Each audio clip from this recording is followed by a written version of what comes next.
Hey guys, welcome back. I hope you are having an amazing day. Let's get right into the stories.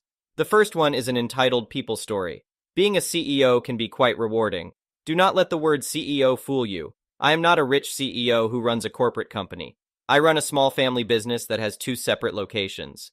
My parents run the original location that they started 20 plus years ago, and my brother and I manage the second location that we were able to open about 5 years ago. We are a small bookstore that offers an exchange program. We ended up getting a lot of our inventory for free because when customers donate books to us, we allow them to receive credit towards their entire purchase. It's like a store credit program. Anyway, that is not really the point of the story, but I have been an avid reader ever since childhood, so I am passionate about what I do. When I was about 10 years old, my family and I were in a car crash that left me paralyzed from the waist down. Because of this, I am in a wheelchair. I can do everything I need to do in the store. I can stock the shelves I can reach, talk to customers, check them out, and organize all the books. Sure, I must do things in a different way than my brother or our few employees, but I am still efficient and productive. Definitely not lazy. Well, that's not what Karen had to say a few weeks ago. I could tell from the get-go that Karen would be a problem. She walked in so snobby. But sometimes I can be wrong, so obviously I was going to help her regardless. However, that did not go so well. Me. Hey there, welcome to our bookstore. Is this your first time here? Karen. Actually, it is. And it will be the last since the employees here like to fake disabilities. Me. I am sorry? Karen. You dumbass. Who do you think you are pretending to be disabled so that you can sit in your chair all day long? Me. Ma'am, no one here is pretending to be anything. I am paralyzed from the... Karen. Oh, shut up. You are too young to be sitting your ass in a chair? At this point, I was completely baffled. I've had a lot of different reactions to me being in a wheelchair, but never anything like this, and certainly never something so aggressive. If anything, most people are simply curious. They like to be nosy and ask questions, which after a certain amount of time I got used to it. I was left completely speechless. But what happened next left me even more speechless. Karen then proceeds to walk up to me, grabs the handles on my chair and pushes my chair forward so that I fall out of it. It all happened so fast. I did not even have time to try and stop it or even process what was going on. At this point, one of our employees and my brother heard the commotion and came up from the basement. This is where we did a lot of book sorting, to see what was going on. My brother. What the hell? Bro, are you okay? Employee. Oh my gosh, what happened? Karen. You have lazy workers, that is what happened. My brother. He is paralyzed. You cannot just do that. My brother starts helping me up out of my chair, and the look on Karen's face is priceless. You can tell that she knows what she had just done was wrong, but she was not going to admit it. In fact, she kept the whole spiel going. Karen. I want to speak to the manager. My brother. Yes, well, you just assaulted one of them. Get the hell out of here, lady, before I call the police. Karen. Go ahead. I want the police officers to know you are phony and pretend to be disabled to get out of work. My brother gives a look at our employee, and she knows right away he is telling her to call the police officer. My brother tries to de-escalate the situation while our employee is on the phone, but Karen just kept getting crazier and crazier. Luckily, the police arrived quickly, and we were able to tell them the entire situation that had just happened. Karen, of course, tries telling the police that she should have been the one calling the police to report someone faking a disability, but the police were not buying it. My brother, listen, I am telling you this is a family business, and my brother and I run this store. Why would we jeopardize that and fake a disability? Karen. Yeah, right. I am not leaving until I talk to the real manager or owner. At this point, we are exhausted dealing with her, and we even tell the police that they can check our security camera to verify that she really did push me out of my chair. I made the point to the police that even if she did think I was faking a disability, what gives her the right to push me out of my chair like that and put her hands on me? Well, the police officers agreed with that logic. My brother and I told the police that we wanted her out of there, and that if she did not leave, then we wanted to charge her with trespassing. Of course, Karen starts freaking out, but even then, she surprises us by throwing herself on the floor and kicking and screaming like a child. I was so shocked. Just when I thought it could not get any worse, it does. Luckily, the police are able to remove Karen from the property, and we were able to file a restraining order so that she is not allowed to come back. Like I said, I was used to people questioning my wheelchair or asking me about being paralyzed. I have never experienced anything like that, even until this day. That was the only time someone has ever gotten physical with me. It is sad that people are so ignorant or uneducated that they assume people like me are lazy or just faking it. I have been through a lot and been through even more learning to navigate a life of paralysis. I hope that one day people will not make assumptions about disabled people because we are capable of anything just like everyone else. The next one is a pro-revenge story. Quick backstory to keep it from being too boring. I had recently lost my job, like most people at the time, and was having to do odd jobs on Craigslist just to get by. I recruited a friend to help me with various odd jobs since he was in a similar situation. We pooled our resources and cobbled together enough equipment to do landscaping work, along with other manual labor jobs. We were both young, in our early 20s, and didn't really know when we were being scammed or fooled. We got a call from one of our ads to do some landscaping work for a guy who happened to live about a mile away. Awesome! We wouldn't have to spend much on gas, but we would have to sacrifice our Labor Day weekend to do the job since it was a large one. The guy asked us to put in a raised bed that essentially wrapped around his entire house. Imagine a house in a newly built subdivision with a smallish yard and a few trees. He wanted the bed to be built with landscaping bricks and wanted us to replicate a style that his neighbor had done. Cool, no problem. We tried to discuss payment, but he kept giving us the runaround. Due to our desperate situation, we were fooled into doing the work without agreeing upon a labor fee. This was our mistake, one that was never repeated. We were just happy to have some work. We spent 2 full days working our asses off in the middle of summer without really knowing what we would get paid. We used our tools, truck, and time grinding away, but we kept wondering why this guy was acting so shady. Finally, on day 3, near the end of the day, I had had enough of the runaround, so I knocked on the door and confronted the guy about payment. He started getting aggressive and threatening us with non-payment, which immediately escalated the situation. I grabbed my friend and brought him into the argument. After about 30 minutes of arguing, the guy decided he would pay us $70 for the work. Yeah, $70 to split between us after 3 days of labor. Cool, screw us, right? We loaded up our truck with the tools and waited for the guy to come out with our cash. This person came out with a huge wad of cash but proceeded to only hand over $70. Jerk. We collected our money and grabbed our last item, a tarp. We had been using a really large tarp to put weeds, grass, and extra dirt on to make our lives easier since we didn't have a wheelbarrow at the time. The accumulated mound on this thing had to have been 4 feet high.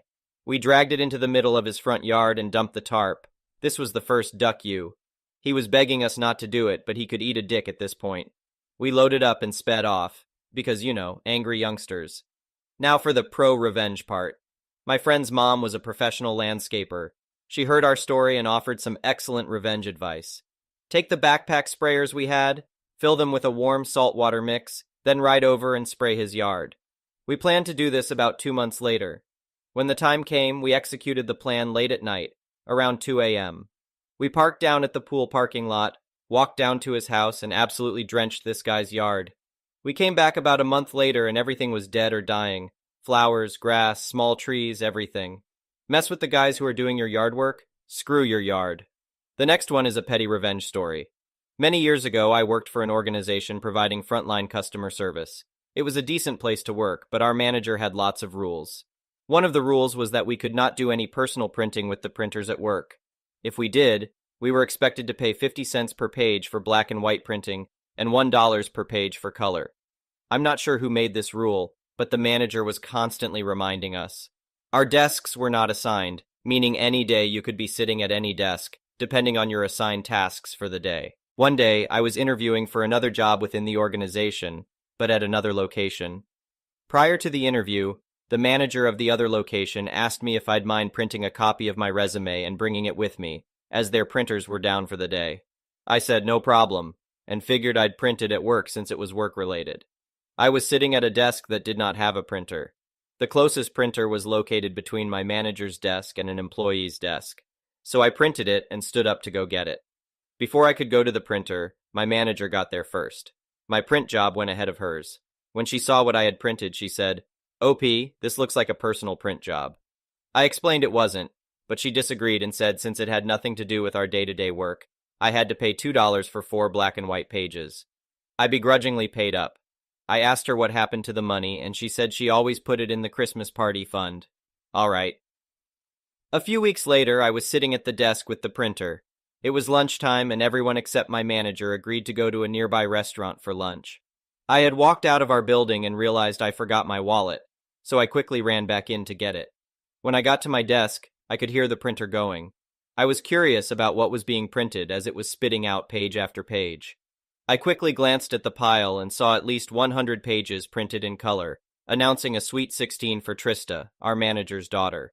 It very obviously belonged to my manager.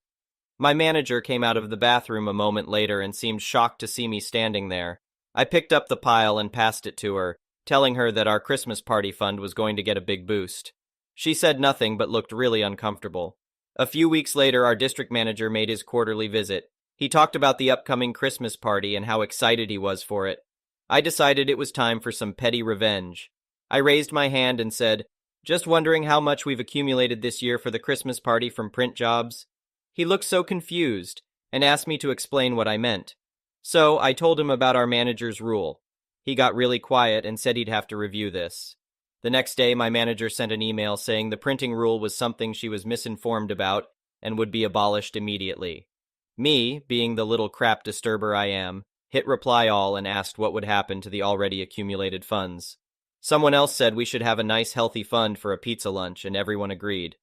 The next day, I heard my manager ordering 10 pizzas for lunch. She also used her own personal credit card to pay for it all. Do I think she was pocketing the printing money all along? Absolutely. But it was fun making her sweat, and then having her spend nearly $300 the next day to make up for it. The next one is an entitled people story. I live in a second-floor apartment with my 2 teenagers and 2 cats. An old couple, 75 plus, live below us. The apartments are poorly maintained and not very well insulated. We can hear their TV, hear them talking, hear when she screams at him, when their 6-year-old spoiled brat grandson comes and throws tantrums, and whenever they open and close their door. Apparently, they have been continually complaining to the landlord about us being very loud. They continually bang on their ceiling when we drop something or close the bathroom door, which sticks. Or heaven forbid I get up at night for any reason. She screamed up the heating vent at me one night when I knocked my water glass off my bedside table. They shout when we walk up the stairs. They have also complained that we use too much water when we shower, which is 100% none of their business. Yes, my cats do run around a bit, but we keep them occupied, take them for walks, and they are pretty mellow as middle-aged cats tend to be. We do not listen to loud TV. The kids listen to music on their headphones. We don't jump or stomp or throw parties. It all came down to the other night around 10:30 p.m. when my son was up late making food and one of the cats decided it was playtime. Maybe ran around for 3 minutes while my son caught him. Bang, bang, bang on the ceiling. The cat goes into my daughter's room and promptly goes to sleep. The old man comes running up the stairs and bangs on the door. I don't answer because I'm in bed and the cat is put away. Next thing you know, they called the police with a noise complaint. A noise complaint for the cat and my son using the microwave. The police show up, the house is dark, I'm in pajamas, and the cats are asleep in the bedroom. They look at me and say, "You're in bed?" Me, "Yes." Them. And what was happening? Me, "My son was making food and the cat was running around." Them. "Well, cats and teenagers do that. Is that why they called us?" Me, "Yes." The cop then looks at his partner with a "what the hell" look on his face and says, "Jesus Christ, what a waste of time." Then he asked me if I wanted to file a complaint for harassment. The next day, the old lady shouts across the parking spots, "We are entitled to silence whenever we want silence. You are obnoxious and rude, and I'm going to get you kicked out of here." The landlord calls and is pissed. He says they have been continually complaining about how loud we are and it's ruining their quality of life, and we need to keep it down. So I told him what they were complaining about and that I am moving out in 60 days. If they call again, I will make a complaint of harassment because this is stupid. His response, "Okay, no problem." Note that 95% of their complaints have to do with regular daytime living noise.